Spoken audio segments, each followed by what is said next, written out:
और सरकार की नीतियों और समाज की विसंगतियों और समाज की हर उस विकास की नीतियों को एक चालक के रूप में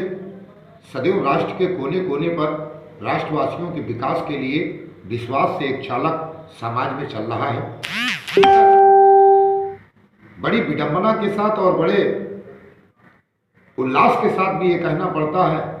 कि 73-74 सालों में ये राष्ट्र की जो सरकार रही जिसने चालक को और राष्ट्र को सुरक्षित करने के लिए कई एक ऐसे महत्वपूर्ण कदम उठाए उत्तर प्रदेश से कि आज जैसे कि हमारे चालकों को दुर्घटना बीमा, हमारे श्रमिकों और चालकों को सरकारी संस्थानों और प्राइवेट संस्थानों में ईएसआई और ईपीएफ संख्या को लागू करना और अवैध वसूली जो उत्तर प्रदेश में और पूरे देश में किस प्रकार की अवैध वसूली? ये शासन प्रशासन द्वारा वाहन चालकों से सभी तरह के डॉक्यूमेंट्स होने के बाद, सारे परमिट होने के बाद, फिटनेस होने के बाद, सारे नियम कानून होने के बाद भी चाहे जिस राज्य में जाइए, राज्य में घुसते ही प्रवेश करते ही जो भी सेल टैक्स बैरियल है, आईटीओ बैरियल है, गुंडा टैक्स बैरियल है और जितने टूल टैक्स हैं और जितने भी भारत के अंदर हम ठीक है आप वसूलें, आप शासन प्रशासन के नियम कानून से वसूलें, मगर सब कुछ सही होते हुए 2000 रुपये के लिए, 1000 रुपये के लिए, 500 रुपये के लिए, 100 रुपये के लिए देखिए हमारे मजदूर चालक मारे भी जा रहे हैं, उनके वाहन भी लूटे जा रहे हैं। और पूरे राष्ट्र को चलाने के बाद, समाज को चलाने के बाद अगर चालक इस तरह पूरे राष्ट्र में मारा जाएगा, शासन प्रशासन उसे लूटेगा, तो हमारा चालक जो कहीं इंपोर्ट एक्सपोर्ट होकर के नहीं आया, हमारे राष्ट्र का ही बालक है जो एक चालक के रूप में अपने समाज को भी चला रहा है, सरकार की नीतियों को भी चला रहा है और विश्वास से अपने भारतवर्ष के उस प्रगति के पथ पर एक सदैव सारथी बना हुआ चल रहा है। टूल टैक्स का क्या मामला तो सरकार का है? टूल टैक्स में ये है कि जैसे कि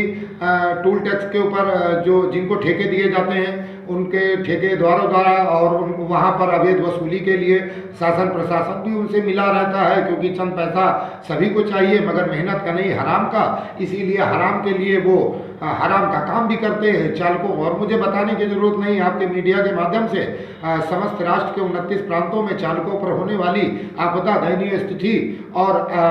अवैध वसूली आप ही के माध्यम से सभी राष्ट्रवासियों को दिखती है। और बड़ी सोचने की बात है भैया कि लॉकडाउन में देखिए पूरा देश लॉक हो गया मगर हमारा चालक लॉक नहीं हुआ, और उसी चालक के माध्यम से हमारे समाज की हर ज्योति को, हर जागृति को, हर उस मुसीबत में, हर उस लॉकडाउन में उन राज्यों से चलने वाले अपने अपने राज्यों के मजदूरों को भी हमारे चालकों ने ठो करके पहुंचाया है, जिसके वो बधाई के पात्र हैं। और चालक तो एक ऐसी शक्ति है कि चौथा स्तंभ तो मीडिया बताया गया है, मगर राष्ट्र के लिए पांचवा स्तंभ चालक है कि जैसे किसान हुआ, सिपाही हुआ और विद्या हुई और शिक्षा हुई, और आपका हमारा जो पत्रकार तंत्र है और जो मीडिया तंत्र है उसी हिसाब से हमारा चालक तंत्र है जो विकास में आप लोगों के समर्थन में, आप लोगों के साथ समाज की सभी श्रेणियों को लेकर। क्या चालक को कोई वेतन भी दिया जा रहा है? वेतन क्या, जो चालक को वेतन दिया जा रहा है वो विसंगतियों के साथ दिया जा रहा है। आज शासन ने हम श्रमिकों को, हम मजदूरों को उस श्रेणी से बिल्कुल ढो करके अलग कर दिया है, जहां पर हम नहाने धोने के बाद भी अपने अधिकार को अपनी सत्यता से नहीं पा पा रहे, जिसकी विसंगतियां हैं। कार्यदायी संस्था, आउटसोर्सिंग संविदा के माध्यम से जो मजदूरों के डायरेक्ट खाते में पैसा जाना चाहिए वो बीच में बिचौलियों के माध्यम से सरकार में बैठे हुए उच्च कोटि के और उच्च शिक्षा के कुछ चंद पैसों के गलत सोच रखने वाले वो उसी में मजदूरों की मजदूरी पर कमीशन भी खाने का काम कर रहे हैं, जो समाज के हित में नहीं है और न किसी के विकास हित में है।